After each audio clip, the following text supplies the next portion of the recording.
So let's recap. Let's start at the beginning with reincarnation and the metaphysics of choose your own adventure. Let's then see where that leads us to identity, which is to say, well, what is the thing that, what is the soul that that comprises you as an individual beyond your genetic manifestation, your manifestation of a unique gene combination. In other words, if we were to posit that a soul existed, what would that thing look like once we've removed all the stuff specific to your current life, your current existence? Um, After identity, well, we explored identity a little bit briefly, not really. I mean, I'm recapping for my own purposes so that I understand where I've been and where I'm going. Identity being the com- the sum of um, everything in your head, qualia, and whether it's currently in your head or simply something that is accessible, a sort of a live associative trigger, as opposed to a dead one. Um, a dormant associative trigger as opposed to a dead one. In other words, as long as some memory, idea, set of words, or whatever uh, is potentially triggered, is potentially an associate is potentially triggered associatively, then it's dormant. Um, you might say, like, something that gets triggered associatively often, but isn't being triggered associatively right now, is off shift, you and whatever head stuff you're dealing with right now is the current manifestation of your identity. We also looked at identity as being, I already said, like, the identity as what could possibly remain if one were to strip all the genotypic, phenotypic, benotypic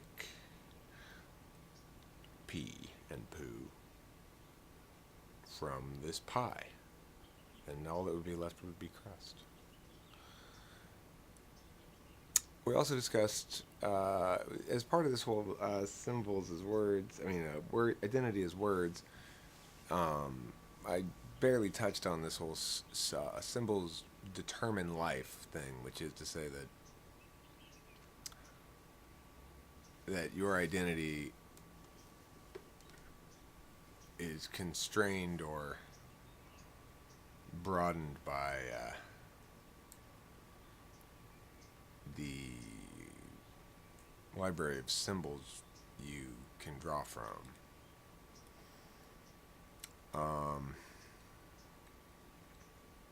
And I mentioned that, for example, if a meteor struck the Earth in a big bright flash in the Middle Ages, I didn't use this example, but I talked about the Middle Ages. If a meteor struck the Earth in a big bright flash in the Middle Ages, they would necessarily interpret it in terms of religious significance, and would attribute all sorts of magical qualities to it, because that is the lexicon of symbols they had to work with. And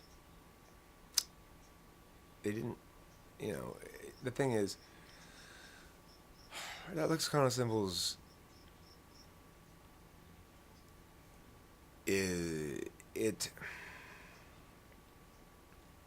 without any effort on the part of any individual, no matter how meted up they are in terms of being aware of this, of what they're doing, whether they're aware of it or not, no individual intention to um, increase symbol choices or something um, impact has any measurable impact or affects any particular change or is necessary for the change to occur. I don't have to want to um, increase symbol availability for myself in order to increase symbol availability. All I have to do is read a word I don't know, and then I look it up. What in the hell does that mean? Oh, supervene? Supervenes upon? Huh. You know, like, that's a new philosophy word that I learned, like, maybe 2 months ago when I was working on the neg logic case, which turned out to be a disaster in terms of its efficacy with judges who all hated it, called it abusive and various other things. It's all a priori. Well, the but it was extraordinarily good that I did it because it helped me understand Lincoln Douglas better, how judges view Lincoln Douglas, best strategic approaches to it, and also because I put together a whole new box full of meaning packs, packed that up in a general thing, and now stuck that into didn't stick that, but,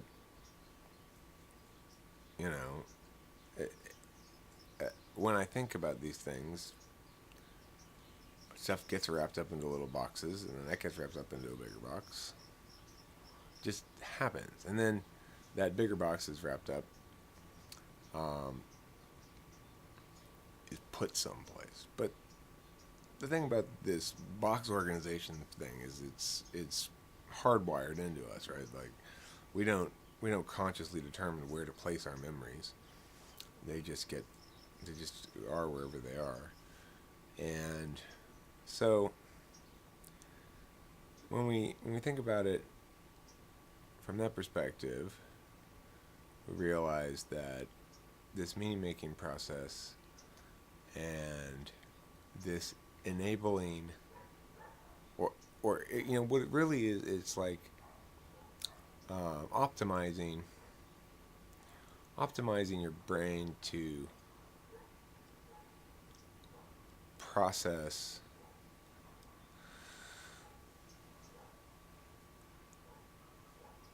more powerfully while never being able to change your hardware. It's like you got whatever processor you got. You're either very intelligent or not so bright or whatever. These terms are themselves very clunky bleh, meaning packages. Like smart doesn't mean anything. That is in a way that's useful in terms of understanding anything else, except insofar as you can generally anticipate what most people are going to affirm as their understanding of the word when you use the word. So if somebody tells you Jenny is very smart, well, you have whatever your own individual meaning packs are. When you unpack that word smart in that context as used to describe Jenny, your unpacked box is going to look somewhat different than anybody else's, right? Everyone's going to be somewhat different, but they'll have enough general attributes in common that chances are the intended outcome of the sentence you chose to speak can reliably be predicted to occur when you use that word. So, we also talked about accelerating returns, feedback, the building upon that which has come before. But we also discussed how the accelerating returns model would seem to suggest emergence as an explanation. And I wanted to talk. Well, that's the recap. Okay, such as it is. I'm gonna stop the recap now, and I want to do this flat world thing to get back into truth, which I don't think, which we started there, but the legs carried us elsewhere.